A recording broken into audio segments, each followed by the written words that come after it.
अर्जुन नाम का एक युवक था जो अत्यंत दुखी और हताश था। उसकी जिंदगी में बहुत सारी समस्याएं थीं जिनका समाधान उसे समझ नहीं आ रहा था। एक दिन अपनी परेशानियों से थककर उसने सोचा कि वह भगवान बुद्ध के पास जाए और उनसे मार्गदर्शन मांगे।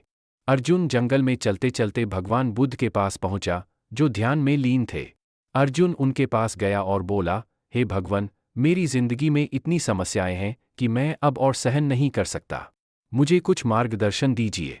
भगवान बुद्ध ने धीरे धीरे अपनी आंखें खोलीं और अर्जुन की ओर देखा। उनके चेहरे पर करुणा और शांति थी। उन्होंने अर्जुन से पूछा, वत्स, तुम्हारी चिंता क्या है? अर्जुन ने अपनी समस्याएं बताते हुए कहा, हे भगवान, मेरे जीवन में शांति नहीं है।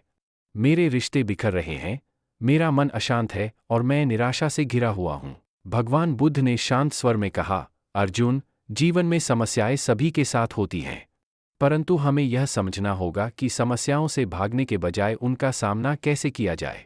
शांति तुम्हारे भीतर ही है, उसे बाहर ढूंढने की आवश्यकता नहीं। भगवान बुद्ध ने एक दृष्टांत सुनाया, जैसे कीचड़ में खिलने वाला कमल कीचड़ से अप्रभावित रहकर अपनी सुंदरता बनाए रखता है, वैसे ही हमें भी जीवन की समस्याओं से अप्रभावित रहना चाहिए। हमारी आत्मा की शांति बाहरी परिस्थितियों पर निर्भर नहीं करती। अर्जुन ने बुद्ध के शब्दों पर विचार किया और समझने लगा कि शांति उसे बाहर नहीं, बल्कि अपने भीतर ही ढूंढनी है।